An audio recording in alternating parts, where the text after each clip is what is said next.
I don't do anything like recreationally. I don't fucking drink recreationally. I don't fucking do drugs recreationally. I get fucked up and I become a fucking addict, bro. So like I just can't do nothing. And yeah, I feel really fucking lucky that I didn't die. Because dudes I did drugs with every single day are dead. Like every day. Like he just got the bad bag and I didn't. Like you know what I mean? That shit's fucking real, man. You know? It's real.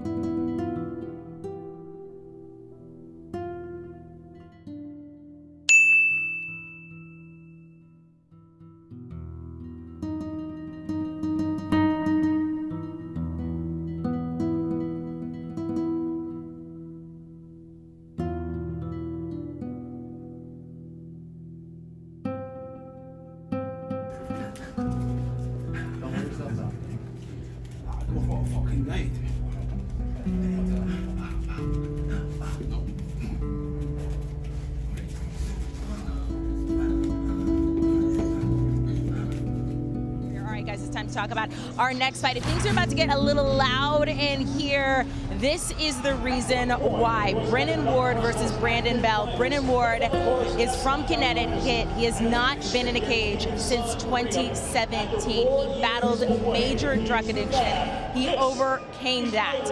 We get to see him fight tonight because he decided to fight for his life. Is there any adjustment period here? I mean, it's been a while, yeah, so. All coming back to you a little bit? Yeah, it's coming back, nerves and all that. Yeah. Yeah, it's coming back. I like it. Excited? Eh? Yeah, I'm excited. Yeah. I'm excited, yeah. Cool. I'm excited, man. Now, how did the training camp go? I know we obviously talked at the beginning of it, but...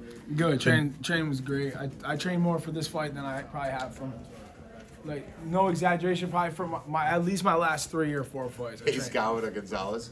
Oh, definitely. Probably my last 10 fights. Showed up. No, I trained a lot. Oh, I always showed up to scrap. Yeah. You know. Definitely put the work in, man. Yeah, I put the work in big time. So. You know. New and improved. Yeah, I mean, yeah, you'll see. I'm still gonna fucking get crazy out there. Like I always do. Yeah, just more. Yeah, clean. Doing real camps and just swinging for the fucking fences. Yeah. Obviously, because why the fuck not? You know. Especially this time around, I got no pressure on myself. I don't fucking need, dude, I used to like feel so much pressure that I had to win. I gotta win, oh my God, if I lose, I can get cut. I'm not even under fucking contract, dude. You know what I'm saying, dude? I'm not even under fucking contract. I'm here just to show everybody, yo, like what can happen, dude. I fought for a fucking world title. You know what I'm saying? I won the tournament, all that shit. And you can fall off, you can go down that road I went down, and then you can change your life, and you can come back. And that's the only reason why I'm fucking here, man. You know what I'm saying? That's the only reason why I'm here. And anything else is extra, dude. Anything else is extra. What do you think that walk's gonna be like? The walk's gonna be, it'll be big time, man. This whole fucking place is, every single person I know is here. Yeah? They haven't forgotten about Brennan Ward? No, they haven't forgotten that. I was in the fucking press plenty when I wasn't fighting. They still remember. I love it, man.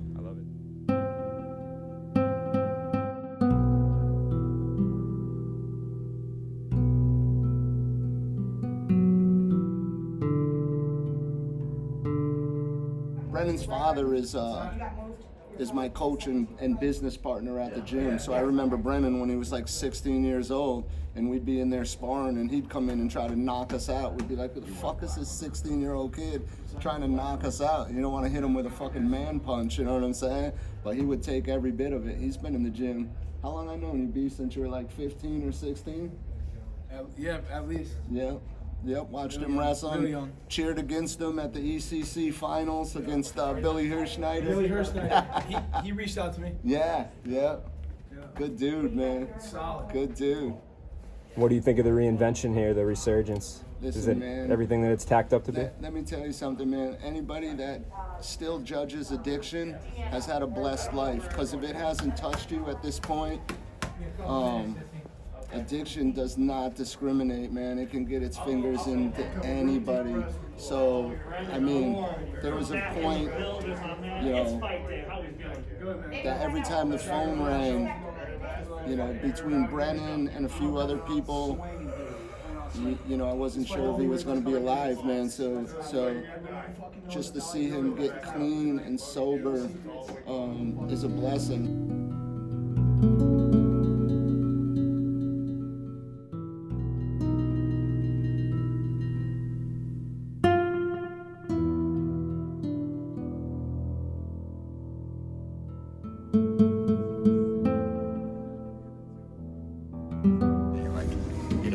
It's been 4 years. He's like, I'm fucking just feel extra nervous. Is that normal? But once we get in here, you forget how nervous you get before these things, dude. You're going into a fist fight. You know? But like with me, I used to always talk about, like, my last couple of fights especially. I was like, damn, am I nervous? Like, and I was. I think I just like knew like what to expect. You know what I mean? 187 fights. So we met. Yeah, I mean, you got close guard then. Tim Burrell's. I was training at Tim Burrell's Jiu-Jitsu on Charles Street in Providence. And he, I think, had just stopped wrestling at Johnson & Wales. And then he started Jiu-Jitsu because he was obviously looking for something better to do. He didn't have any fights at the time. And yeah, that's when we met. We started, like, you know, wrestling a lot together, and we just hit it off. Yeah. And then we both fought at the Dunkin' Donuts Center when C.S. Batista fought. Remember that time? Mm-hmm. So he fought right before me. I fought right after him, but we trained together the whole time. And then, you know, I started doing mitts with him and helping him out a little bit. And then just, I think, pretty much, that was in 2012, I think. I think in 13 he made his Bellator debut, so we're not far after. And you cornered him for pretty much everything. Yeah, and I know we talked about how, you know, things are different now, but what was it like, kind of being the corner, the coach, or whatever for those fights where you hadn't seen him for a while, and then you have to go and give instruction? Yeah, you know, because obviously trying to get him to listen is like pissing in the wind. It's like, you know, so. But it's you know, it's when he's on, he's on. But like sometimes game plans will go out the window. The Sadawad fight, fucking, for example, kind of turned into a Boston Bruins hockey match, you know, a hockey fight. But yeah, you know, when he's on, and when he listens, obviously it's well. But like, there's been a few times where my heart rate went up. I got a little sweaty in the corner, and I was like, all right, I'm like, you know, but it's different now. He'll be fine now. It's a much, you know, when you get older, especially when you start having children, your life changes a lot. It becomes more about them. The pressure's off. You know, he knows that, and he's already made it back to this point. So the pressure's off him. It's just time to have fun, pretty much at this point. You know. Yeah, and you've liked what you've seen, like in the gym. And everything's good. Everything's gone smooth. In sparring and wrestling, and with the training partners, I've had to be one of them, which sucks. I'm getting old. Yeah, he looks great, better than ever.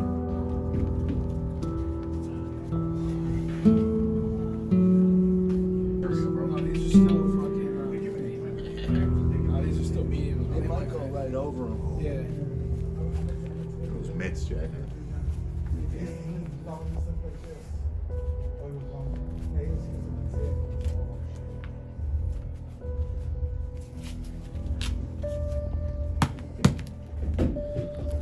They feel good. Yeah. They feel good. Yeah. That's a good one. That was good.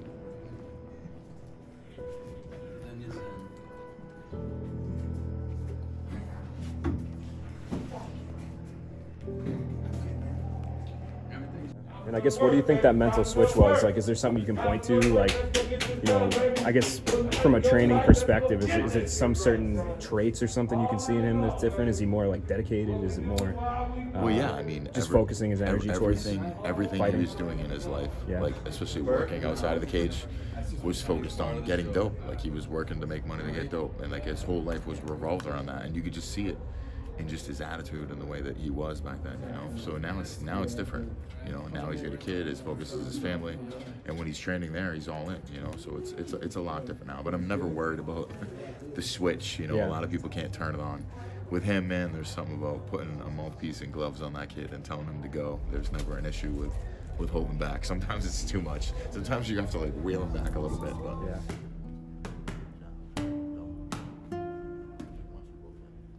I guess, what was your motivation back then to fight? Was it just, you know, was it easy money for you to go out there when you were knocking guys out? Was it kind of the route? Dude, easy money. Fucking easy money, dude. Easy money, and allowed me to live a fucking reckless, crazy lifestyle. Like, I could just travel, party, get fucked up. And, dude, yo, I mean, think about it, man. I didn't train the last couple years of my career, so it was just like, I didn't even have to train. I was just like fucking partying, dude. Just partying. That's it. Like, MMA just let me fucking party for 2 years straight. You know what I mean? And not train. It was like, fuck, yo, and nobody could tell me to stop, dude. Nobody.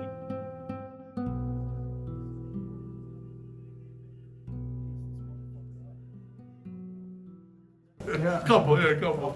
All right, well, listen, man, we've done this before, but I got your, you want any questions you got to go over? No. You feel good? Feeling good, man. All right, listen, do your thing. Yes, sir. I don't care how you fight, where you fight, as long as you keep busy, and you'll hear me say keep busy. Yeah. So if you want to stay in the position you're in, just when you hear me say that, do something, I'll let you stay there. Okay. If you don't, then you tell me you want me to separate, I'll separate. Yeah. Otherwise, do your thing. All right? Have fun. Good luck out there. Listen to your coach. Yes, sir.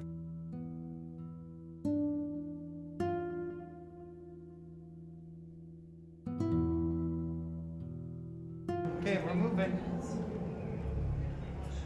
Okay, you ready, Brennan? Let's take a walk.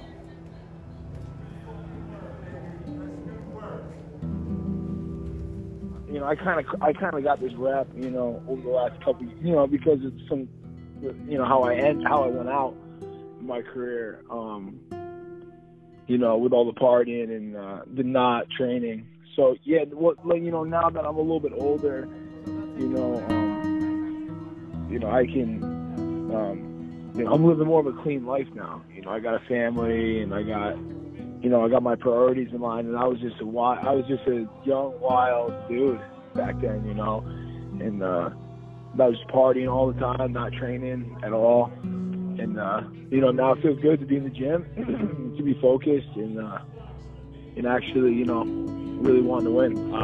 Kind of looking back on it now, do you feel like, you know, obviously drugs can kill you, so did you feel kind of lucky that you know, fate didn't have it your way, that things could have got like super bad? Oh, dude, since the time I've been away from MMA these last couple years, bro, I've lost so many of my fucking boys, man. So many of my boys. Gone, dude. Fucking dead, you know? And it's not something to fuck around with, man. And, you know, especially when you're especially a dude like me, where there's no, you know, I've said, how about my early interviews? Oh, I fucking drink, or I smoke, or I fuck, or blah, blah, blah. Like, that is me, dude. Like, yeah, that was a funny interview, and I was halfway saying it to be funny, but that's me. I don't do anything, like, recreationally. I don't fucking drink recreationally. I don't fucking do drugs recreationally. I get fucked up, and I become a fucking addict, bro. So, like, I just can't do nothing. And, yeah, I feel really fucking lucky that I didn't die. Because dudes I did drugs with every single day are dead, like every day. Like, he just got the bad bag and I didn't. Like, you know what I mean? That shit's fucking real, man. You know, it's real.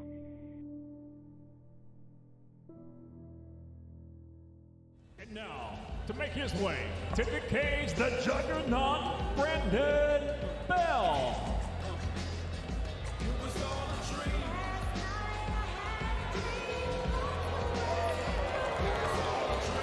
37-year-old Brandon Bell comes to the Bellator MMA cage. And now making his way back to the cage, Irish, Brennan Ward.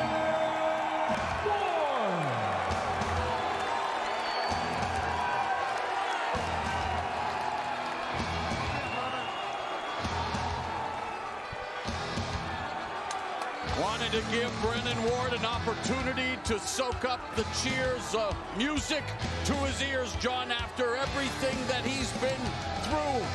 You know, fighting in a cage, one of the most dangerous things that you can do as a human being, where you find out the truth. But this man has already won the fight of his life. But there is something to be said about trying to do what he's doing at this stage of his life. This is the easiest thing that Brennan Ward's done in the last couple of years. With what he's gone through, this is nothing. Bellator MMA live on Showtime now features 3 5-minute rounds at a contract weight of 175 pounds. Introducing the blue corner first. At 5'8", weighing in 173.8 pounds, his professional record 10-10. He fights out of Harlan County, Kentucky, the juggernaut, Brandon Bell.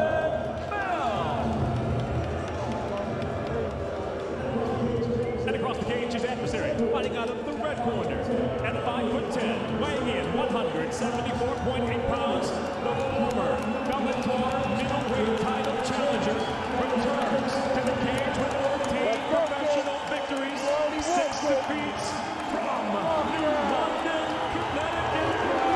Introducing Irish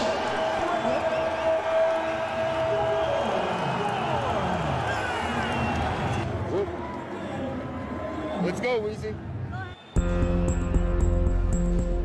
The job is to remain impartial. Hard not to get goosebumps after that reception from Brennan Ward back in the Bellator cage for the first time in nearly 4.5 years. Well, the same goes for his opponent, Brandon Bell.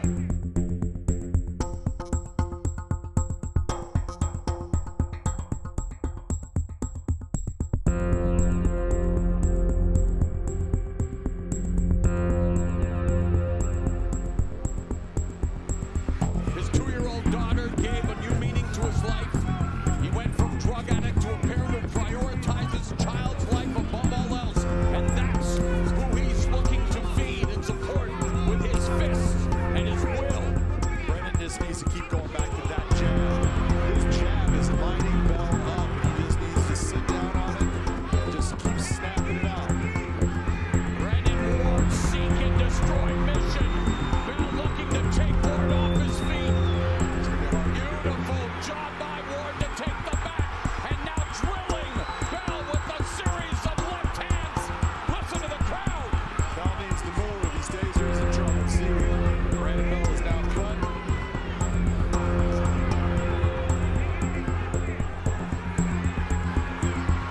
On his knees, Brennan needs to flatten him back out again.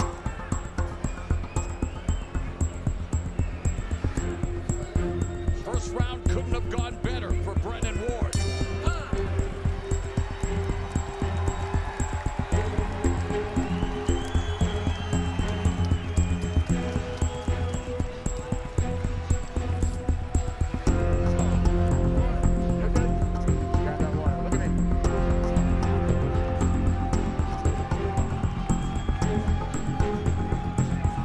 Brandon Bell able to answer the bell for round 2 after the offensive onslaught from Irish Brennan Ward in the first 5 minutes. This is the second round.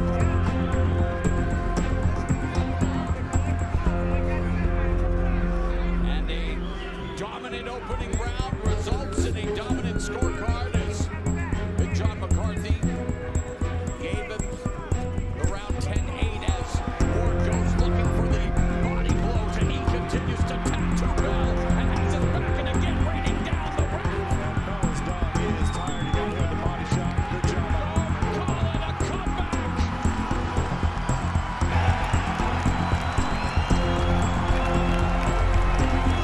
The fans and the Mohegan Sun say knock you out, Irish Brennan Ward. Welcome back to Bellator MMA. And his streak continues, John. Yet to hear the judges' scorecards in any of his Bellator MMA bouts. And when you think of everything he's had to overcome, incarceration, addiction, there was a time period where he was traversing the country using burner phones so his loving family could not track him down. That's how much the disease of addiction had on Brennan Ward. And yet here tonight, for his 2-year-old daughter and for his legion of fans, but most importantly for himself. The winner by TKO, Irish Brennan Ward. Oh, man. Oh, man. Thank you. Hey, everybody here. Everybody who came out, thank you. I got support from every aspect of my life, man. I know I got my union brothers in here. The pile driver 326. I got my coach, my 2 coaches right there. They've been with me through this whole roller coaster, man, you know. And my family, my girl, my daughter, my parents, my sister, everybody. And you know what?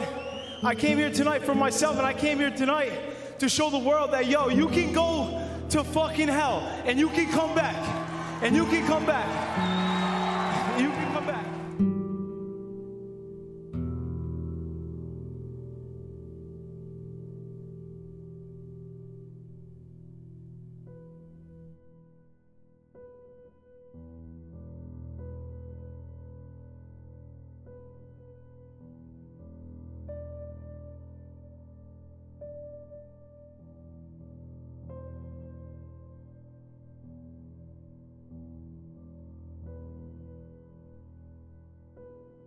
There's so many young guys that would kill to be where I was at, and here I am just partying it away.